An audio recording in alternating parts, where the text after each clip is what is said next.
Graças a Deus. Meus irmãos, eu vos saúdo na paz do Senhor Jesus. Amém. Quero ser grato a Deus por essa oportunidade especial. Estarmos juntos celebrando aquele que vive e reina para todos sempre. Quero ser grato a Deus pela vida do nosso amigo, nosso brother, Vitão, tia Fabiano, tia Patrícia, Já me familiarizei com essa família. Quero ser grato a Deus pela vida do pastor Edson Quaresma. Gratidão, viu, príncipe? O Senhor é um divisor de água na minha vida, no meu ministério, aos obreiros aqui, um beijo no coração de todos os senhores. Os senhores são uma bênção. E eu vim aqui com a minha esposa oferecer esse culto como um culto de ações de graças por tudo que Deus tem feito entre as nossas vidas. Nós queremos celebrar a Deus, adorá-lo e oferecer a Deus este culto, essa igreja, como um culto de ações de graças por tudo que vocês manifestaram sobre nossas vidas. Se nós um dia não tivermos condições de pagar, os céus com certeza vai retribuir a todos vocês, viu? De verdade, vocês foram e estão sendo um canal de bênção extraordinário para a nossa vida. Atos dos Apóstolos, capítulo 12, um texto familiar. Prometo não me delongar. Vamos ler o versículo de número 1 em sequência. Atos dos Apóstolos, capítulo 12, versículo de número 1 ao 5. Depois leremos o de número 12. Está escrito assim: por aquele mesmo tempo, o rei Herodes estendeu as mãos sobre algumas das igrejas para o maltratar. Matou a espada Tiago, irmão de João, e vendo que isso agradava os judeus, continuou mandando também prender a Pedro, e era o dia dos asmos. E havendo prendido, o encerrou na prisão, entregando a 4 quartetos de soldados para que guardasse, querendo apresentá-lo ao povo depois da Páscoa. Esse versículo é poderoso. 5. Pedro, pois era guardado na prisão, mas a igreja fazia contínua oração por ele a Deus. Mas a igreja fazia contínua oração por ele a Deus. Versículo 12. E considerando ele nisto, foi à casa de Maria, mãe de João, que tinha por sobrenome Marcos, onde muitos estavam reunidos e oravam. Me presta a sua atenção por alguns preciosos minutos. Meus irmãos, o texto que nós lemos é familiar. Não existe uma dificuldade de interpretação quando extraímos uma lição aqui dentro desse texto, seja ela para lecionar teológico, escola bíblica dominical, tratado profético, pela nossa devoção pessoal, que às vezes dia e diuturnamente fazemos, quando desenvolvemos um plano de leitura. Não existe aqui uma dificuldade para interpretar esse texto. A grande verdade é que a igreja está passando pela fase da expansão ministerial, do alargar da tenda, do firmar das estacas. Os discípulos, por suas vezes, estão entrando em becos, vales, valados, vielas, anunciando a palavra de Deus. Eu preciso regressar ao capítulo de número 2. A Bíblia diz que, e cumprindo-se o dia de Pentecostes, estavam todos reunidos num só lugar. De repente, veio do céu um som como de um vento veemente e impetuoso, encheu a casa. Foram vistas por eles línguas como de fogo a repartir, no qual o Espírito de Deus concedia que cada um o lhe falasse. Na verdade, quando a esse ato extraordinário, com a manifestação, com a ousadia da influência da pessoa do Espírito Santo, é desatada sobre a vida dos apóstolos e daqueles que estavam reunidos ali, unânimes, em o mesmo propósito, desfrutando daquilo que nós chamamos de entrelace familiar, ou por que não dizer, de uma coinonia com um propósito, depois desse momento extraordinário que os céus manifestou, a Bíblia ensina-nos que os discípulos saíram para pregar. E logo após, estando eles cheios do Espírito Santo, a Bíblia ensina-nos que a primeira mensagem que eles ministraram resultou em 3.000 almas para o reino dos céus.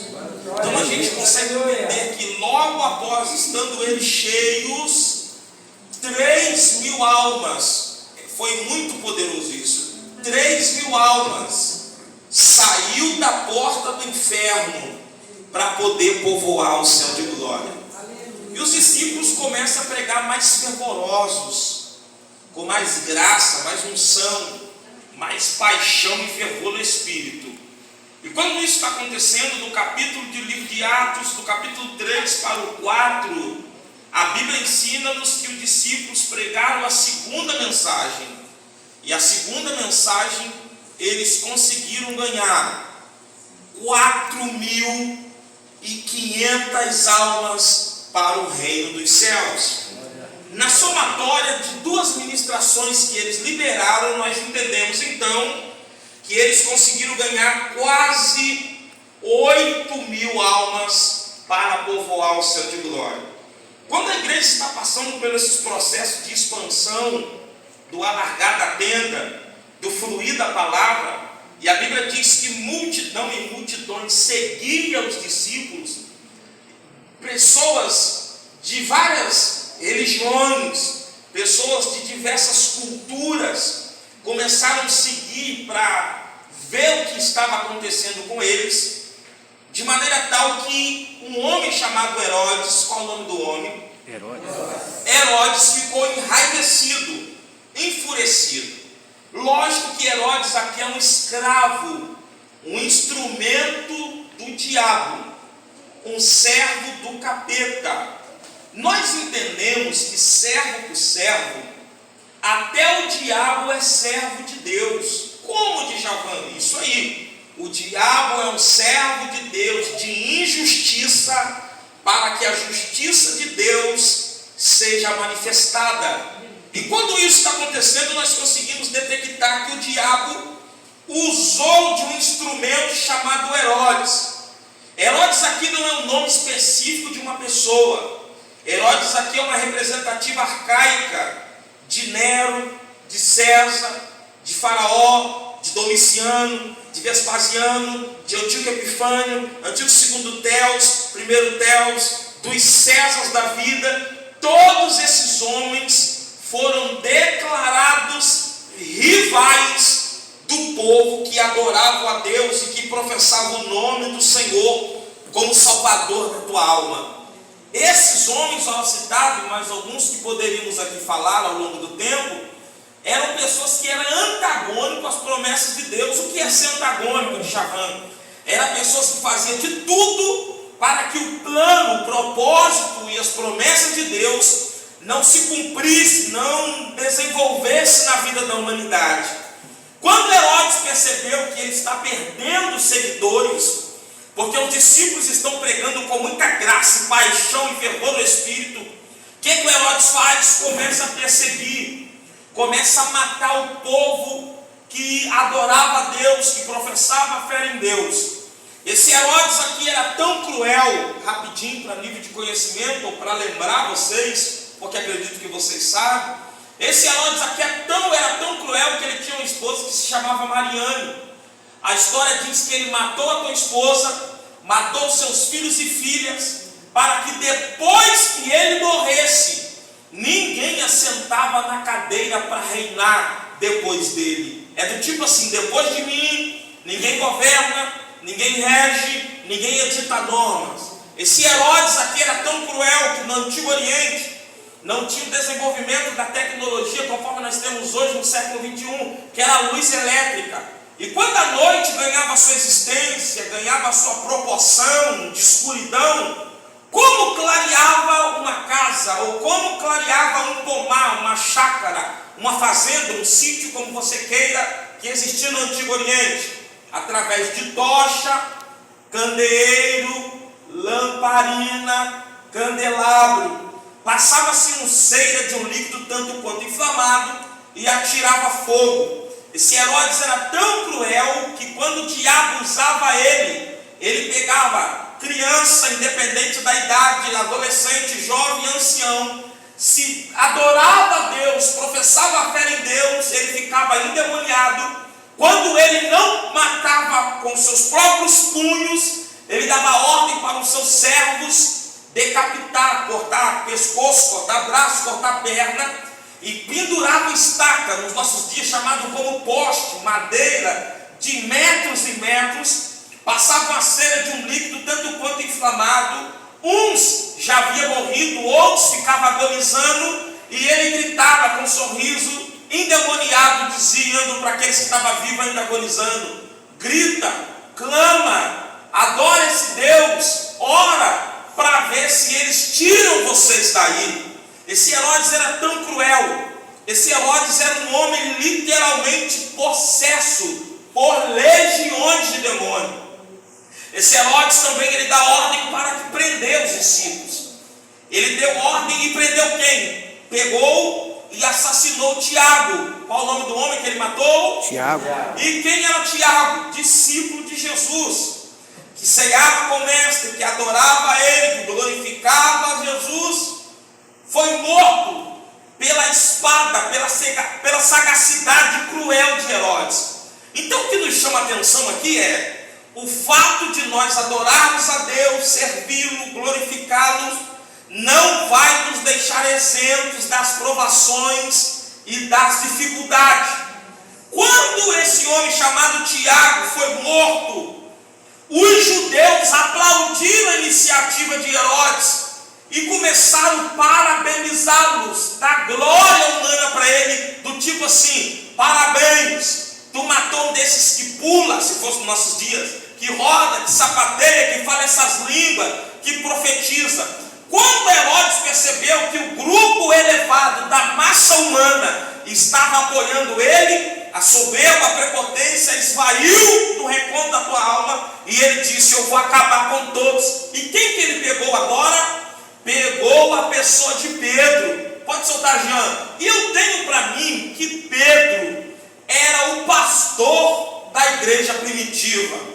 Cada um de nós aqui somos dotados de um temperamento, seja ele colérico, melancólico, fleumático e sanguíneo.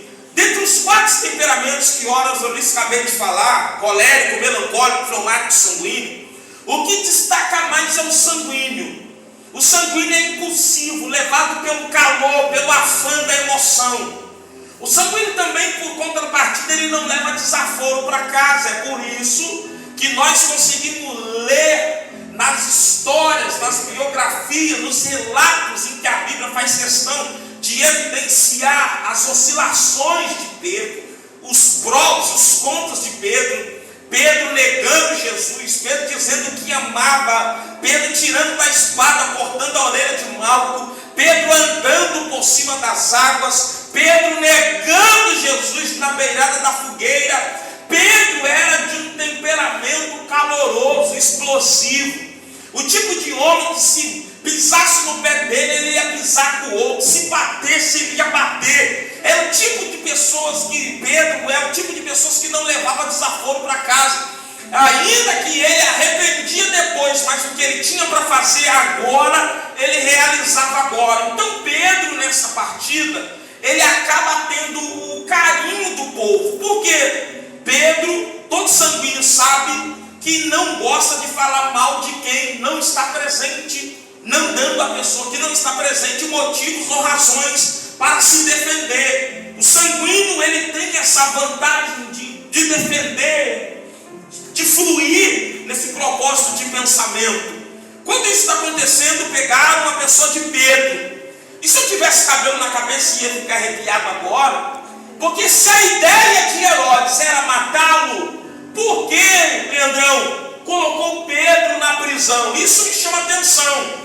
Se a ideia de Herodes era decapitá-lo, extirpá-lo, tirar a vida, por que colocou Pedro na prisão?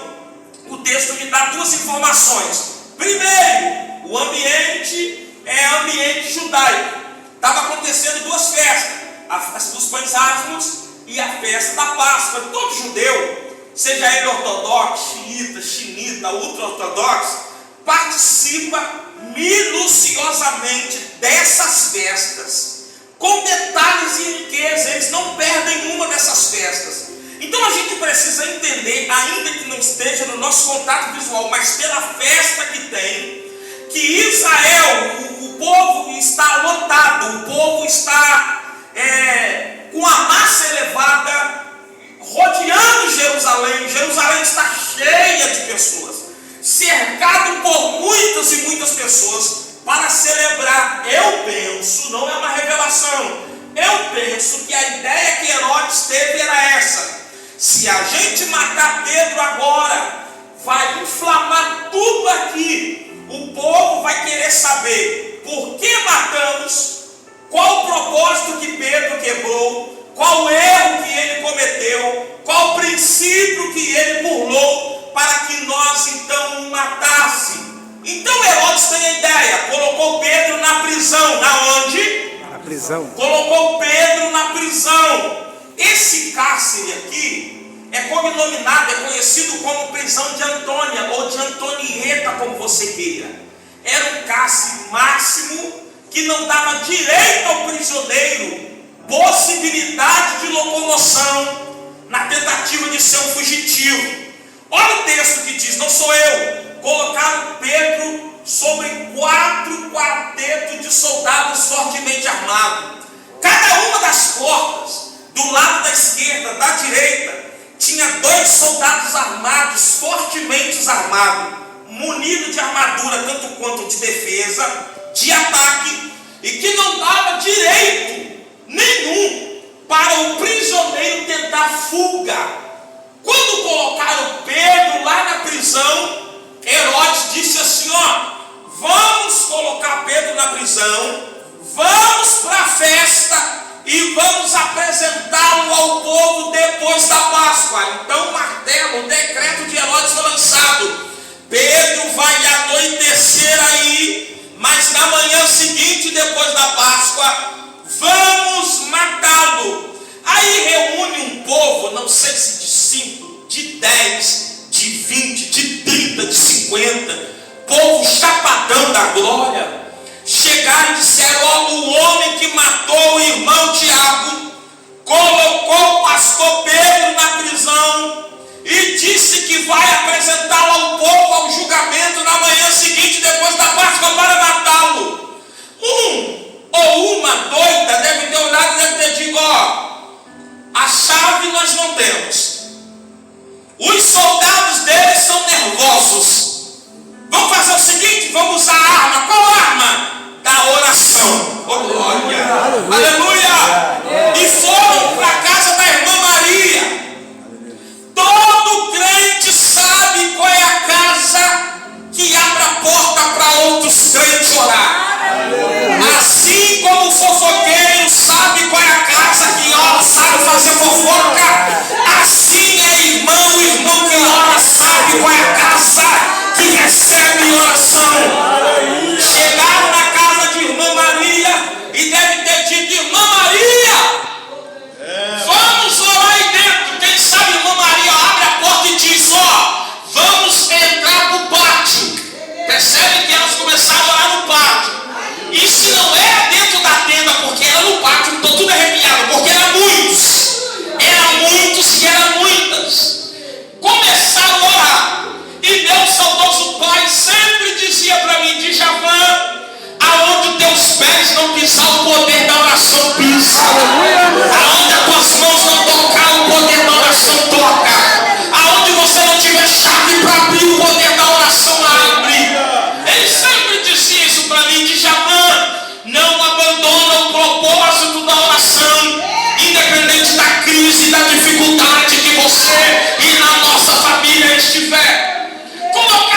oração do templo de Salomão, 2 Crônicas 7:14.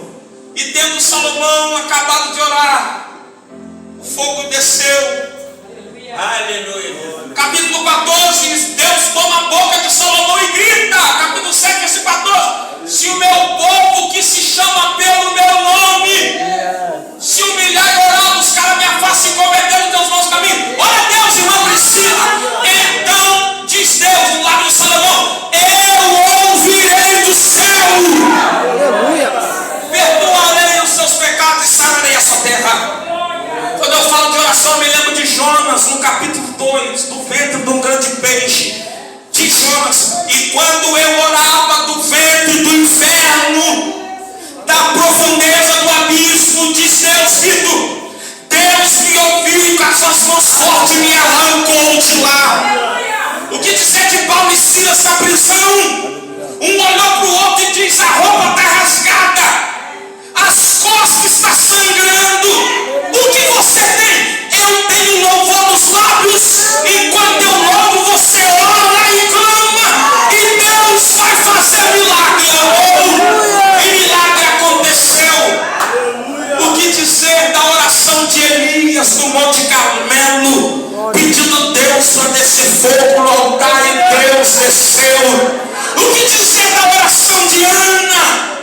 Quero gerar filhos, e Deus lhe entregou o filho para ela. O que dizer da oração de Zacarias no altar do incensário? O anjo desceu e disse: Zacarias, a tua oração foi ouvida, Isabel, tua mulher vai dar à luz a um filho, e você vai colocar o nome dele de João. Aleluia. O que dizer da oração que apóstolo Paulo lembrou para Timóteo, quando a sua mãe Eunice, a sua avó Loide orava, e disse Paulo para Timóteo: Timóteo, eu conheci a sua mãe Eunice, eu conheci a sua avó Loide, e todas as vezes que elas estavam em dificuldade, em crises, elas colocavam o joelho no chão, oravam a Deus, e os céus se abriam sobre a vida dela. A oração quebra cadeia, quebra muralha. O segredo da oração não é somente tocar aos céus, mas quando a gente ora, nós nos aproximamos mais um pouco de Deus. O que dizer de Mateus 6,6? E tu, quando orar, entra para o teu aposento, fecha a tua porta e fala com seu pai que está em secreto, e o seu pai que está em secreto, em público, lhe recompensará. Eu não sei se aqui tem, mas a Madureira não parte desse princípio, e eu vou falar que eu vou abrir a minha boca de caçapa. Ninguém precisa saber da intimidade que temos com Deus. Pessoas postam foto orando, faz live no monte orando, e quando escreve, coloca o seu nome aqui só para mostrar que estou orando. O secreto que só Deus vê gera recompensas que só Deus dá. Intimidade revelada é pornografia. Intimidade com Deus não se mostra. Se tem no íntimo com Ele, e deixa que o sucesso, a unção faça barulho. Glória a Deus. Estou sentindo o Papai do céu aqui. Pedro estava preso. Pastorzão, como que Pedro consegue dormir? Irmão, eu passo mal. Pedro conseguiu. Espera aí. Herodes, estou tudo arrepiado. Herodes colocou Pedro na prisão ou numa pousada para descansar? Na prisão. Pedro conseguiu dormir, Vitão. Porque a aliança de Herodes que ele fez pro lado de fora não invalidou e não tirou a paz que Pedro carregava pelo lado de dentro. Aleluia. Estou sentindo Deus aqui. Glória. Tu se lembra? Deus vivo. Em Mateus 13 ou 16, se não me engano, quando Jesus chegou numa grande nuvem de multidão e disse: o que disse os homens ser o filho do homem? Um olhou e disse: falaram que o Senhor Elias errou. Eu ouvi falar que o Senhor Jeremias errou. Falaram que o Senhor João Batista errou. Falaram que o Senhor és um dos profetas erraram. Aí dele Jesus faz um trocadilho para os discípulos, jogo de pergunta e resposta. Jesus olha para os discípulos e diz: e vós? E E vocês que andam um pouquinho comigo, me conhecem mais ou menos, um coxinho caminha comigo. Para vocês, quem eu sou? Aí Pedro toma a definição da palavra e diz: para mim. Sabe o que Pedro está dizendo? Eu não sei quanto a eles, mas eu tenho um pensamento. Para mim, individualidade pessoal, para mim tu és o Cristo, o Filho do Deus vivo. Jesus olhou para Pedro e diz: bem-aventurado és tu, Simão Barjona, que não foi carne nem sangue que te revelou. Oh, tá cheio de gente. Tá filmando minha cara preta? Eu vou falar porque eu penso que tá russo aqui. Tá cheio de gente atrás dos cultos, dos mistérios, das revelações. Jesus que disse: carne e sangue também revela. Cuidado, hein? Tem pessoas gritando o nome porque você coloca na internet. Eu vou falar porque eu penso que aqui tá russo. Tem pessoas que ficam chamando o teu nome porque passa o dia inteiro. Tá filmando? Então filma. Passa o dia inteiro no Facebook pesquisando o nome de pessoa para brincar no altar dizendo que Deus está revelando. Eu vou falar. Tem hora que eu penso que eu estou afastado. Porque a gente entra culto, sai culto e Deus não revela nada para a gente. E todo culto tem alguém que tem revelação. Ele tem revelação sem chorar, sem tremer. Eita glória. Entrega a revelação rindo. Artista de altares. Jesus olhou e disse: bem-aventurado és tu, Simão Barjona, que não foi nem carne nem sangue que te revelou, mas sim o meu Pai que está no céu. É nessa revelação que acredito. Qual é a revelação, Vitão? Qual é a revelação, Gabriel? Que Papai do céu revela.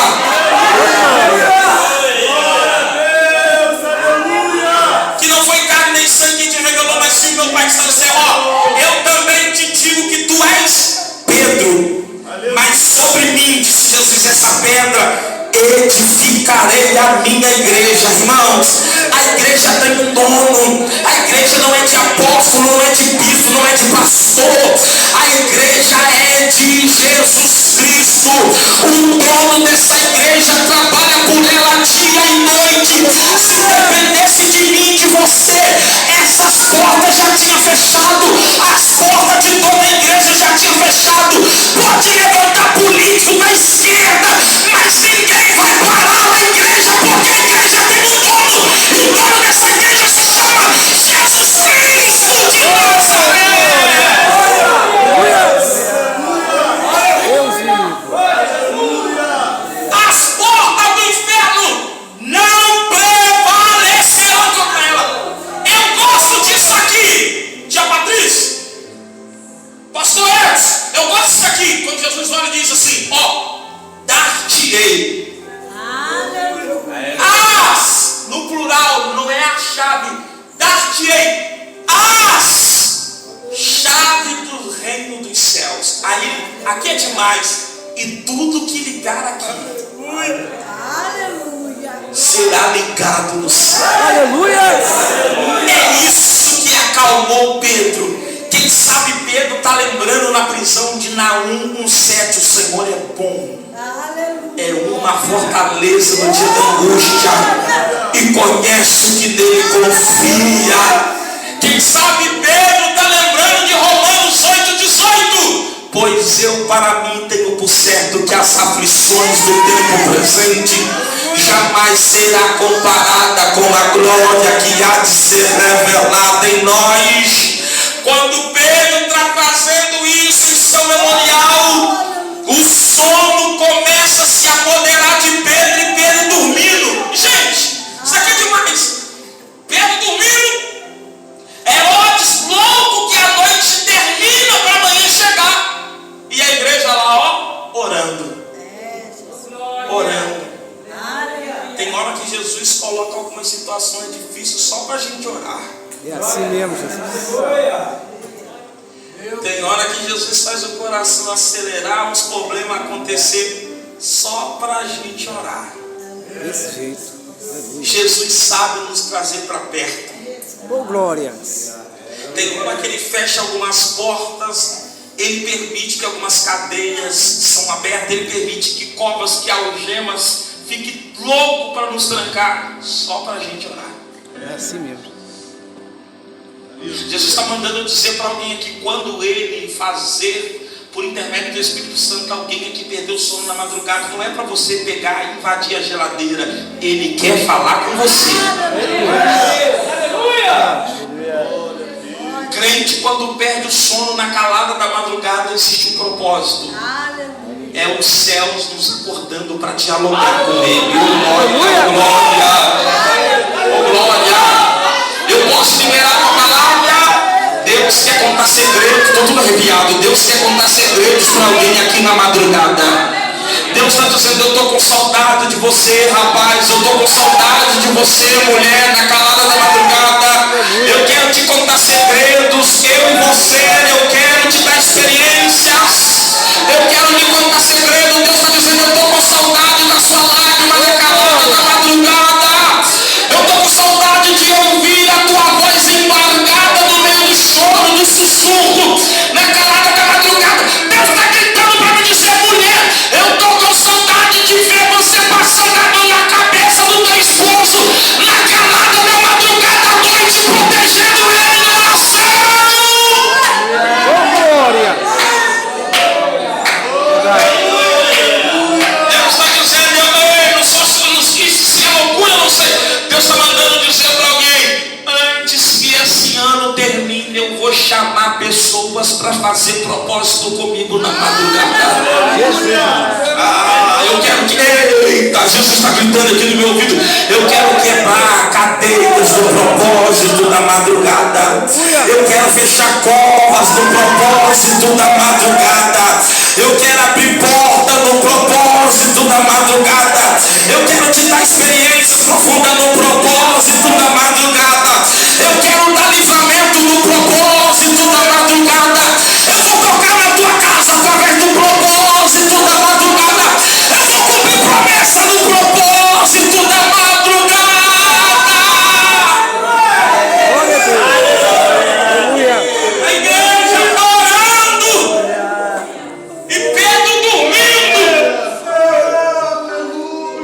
Quem sabe tem alguém lembrando de Jeremias do 19: pelejarão contra nós, Aleluia! mas não prevalecerão contra nós, porque fiel é o Senhor para nos livrar, para nos guardar. Quem sabe eles estão lembrando de Salmo 46, ele faz cessar as guerras até os fins da terra. Ele quebra o arco, ele corta a lança, ele queima os carros no fogo. Ele me trouxe aqui para eu poder dizer para alguém: aquietai-vos. Tem pessoas tentando resolver com argumento, com seu conhecimento, com a força dos teus braços. Deus está dizendo: para e vede o livramento que eu vou dar na tua vida, no meio da tua casa, da tua família, da tua parentela. A igreja está orando. A igreja está orando. Se isso não for gerar incômodo em você, você pode pegar na mão dessa pessoa que está do seu lado, só se não gerar incômodo em você. Olha para ele, olha para ela e diz para ele: é isso que nós fazemos, é isso que nós realizamos, unido no propósito da oração, no propósito da oração. A Bíblia diz que onde estiver dois ou três reunidos no nome dele, ele está presente. Olha só, tem mais de 15, tem mais de 20 aqui, reunidos num só propósito, num só propósito. Deus está dizendo: na quarta-feira, nessa quarta-feira de dezembro, no último culto dos Gideões, eu vou quebrar cadeia, eu vou quebrar muralha, eu vou quebrar o gelo.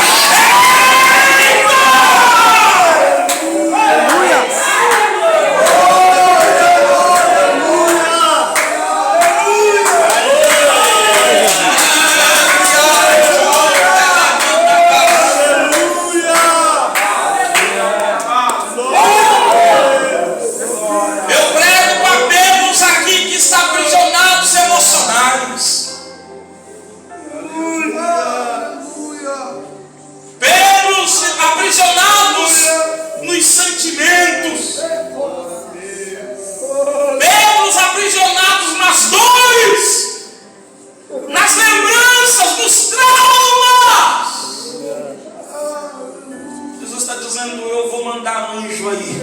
Aleluia. Papai. Aleluia.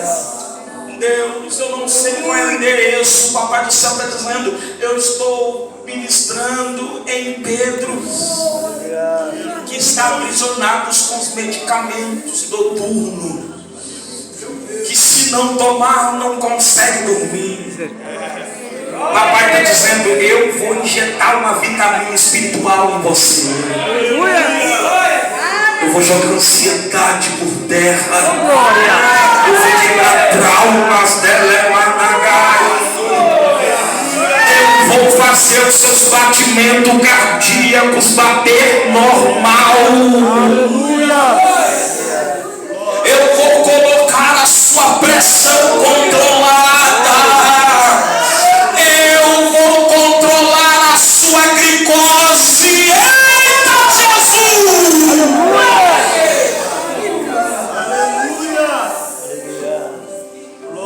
A igreja está orando. Aleluia!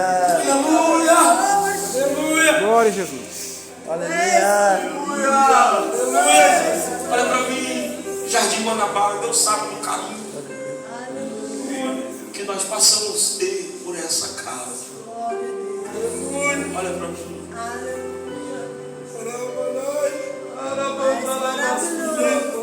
Cada um aqui tem uma forma, um pensamento diferente. Mas o propósito da igreja não pode ser invalidado. Ainda que você não concorde com o pastor, semelhantemente ele não concorde com você, os gideões não concordem com a CIB não concorde com os jovens, os adolescentes, ainda que no nosso mundo humano haja uma discórdia, isso não pode invalidar o propósito. Aleluia. O propósito da igreja é pegar na mão do outro e dizer: se com as nossas forças nós não conseguimos chegar, no propósito da oração nós vamos vencer. Eu não sei quanto tempo o pastor vai ficar aqui, e eu vou gritar isso aqui para vocês entenderem. Em breve o pastor vai escalar ele para outra igreja. É o ciclo que a irmã Moreira trabalha, e nós entendemos e respeitamos. Mas existe sementes lançadas por ele, e por outros que aqui já passaram. Ouve isso. Vai chegar um dia de domingo aqui, e isso vai acontecer antes do meio do ano desse 2023. Antes de junho. Se pessoas não chegarem cedo aqui nos cultos de domingo, vai ter que ficar em pé pelos corredores. Eita glória, aleluia. Tantas pessoas que Deus vai trazer para cá. Deus vai trazer. Ouve isso.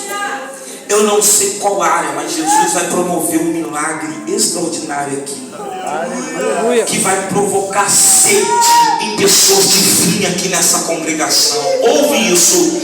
Pessoa de Boa Sorte, 9 de abril, Santa Rita, daqui vai dizer: eu quero ir lá ver. Uns atraídos pela curiosidade, mas quando chegar aqui vai ser fisgado.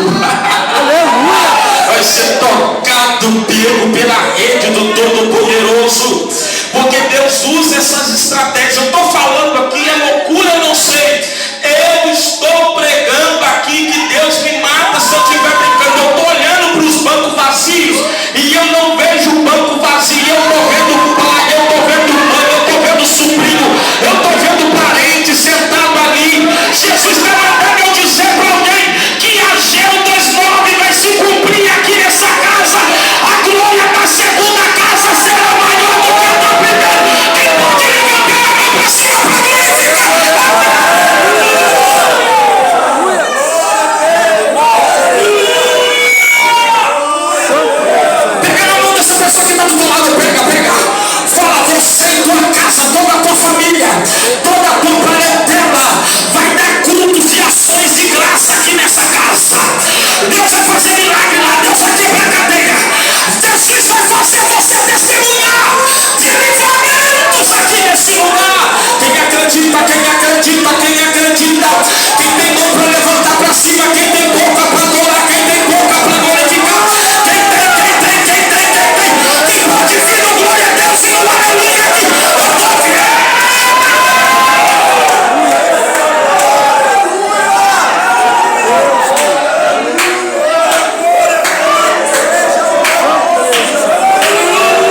paz e me deito. E logo me pego no sono. Aleluia. Porque só tu, Senhor, me faz habitar em repouso, Senhor. Glória a O Jesus. anjo do Senhor desceu, Pedro estava dormindo. O anjo do Senhor tocou na costela de Pedro, lugar que desperta. Pedro despertou. Olha isso aqui. Eu amo isso aqui. Eu termino. Eu amo isso aqui. Eu amo os detalhes do texto, irmã. Eu amo os detalhes. O anjo do Senhor olhou para Pedro e disse: Pedro, calça suas alparcas, coloca o teu cinto, coloca a tua capa e me segue. Irmãos, eu tenho amigos, parentes que foram presos. A pergunta que eu faço e fiz muito tempo para eles foi essa, assim: quando alguém gritou na sua cela o seu alvará de soltura e lhe chamou para o corredor, qual foi a sua reação? Saí correndo daquele lugar. Eu fiz questão de perguntar para um primo meu: e as roupas? Roupa?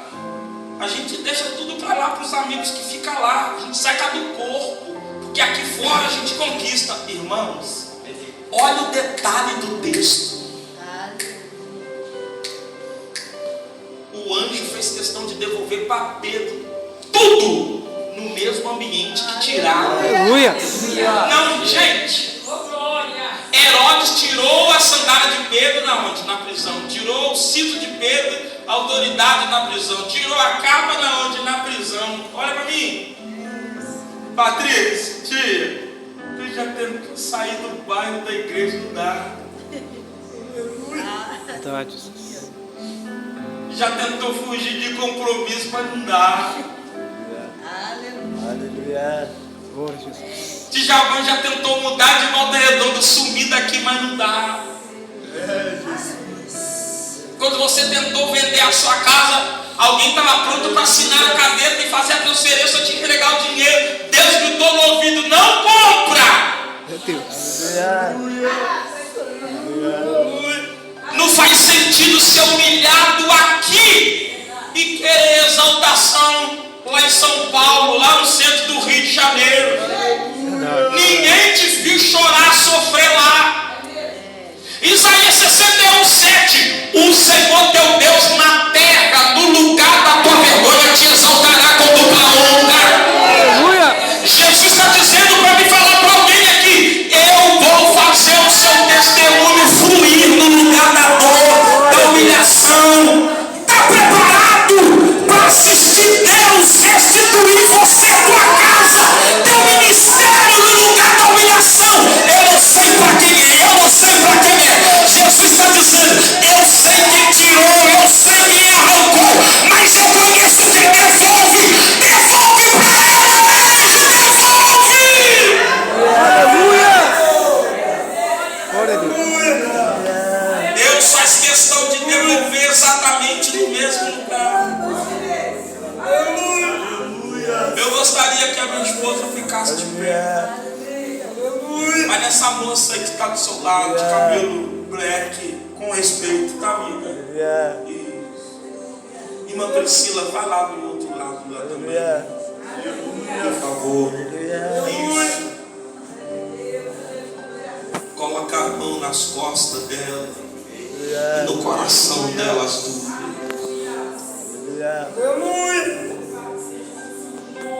Jesus está tirando pesos de lembranças que doem.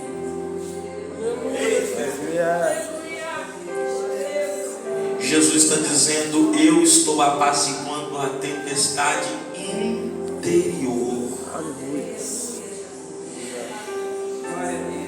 É como se Deus estivesse cochichando no meu ouvido aqui por intermédio do Espírito Santo. Eu desci no canto da cama dela nessas noites. Quando o sono foi embora, eu ouvi só os lábios dela movendo. Até quando? Como vai ser? Como vai ficar? Eu quero que as duas dêem um abraço nela, enquanto vocês ministram sobre a vida dela.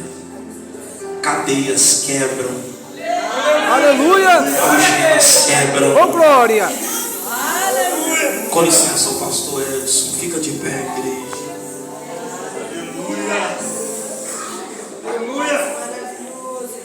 Ninguém aqui vai descer a sepultura Verdade. antes do plano e do propósito de Deus se cumprir. Aumenta o fundo, eu termino. Aumenta o fundo, eu termino. Tua casa será alvo dos milagres de Deus.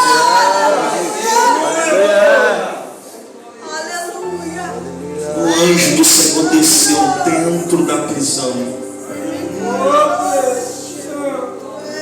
e tocou em Pedro e disse: Pedro, levanta-te. Está chegando um tempo de restituição para alguém aqui, e eu pego essa palavra no meu coração para mim também. Eu gostaria que os ministros, líderes aqui, quem é líder da CIB, o líder dos varões, do que é diácono, diaconisa, vem aqui com licença, tá, pastor?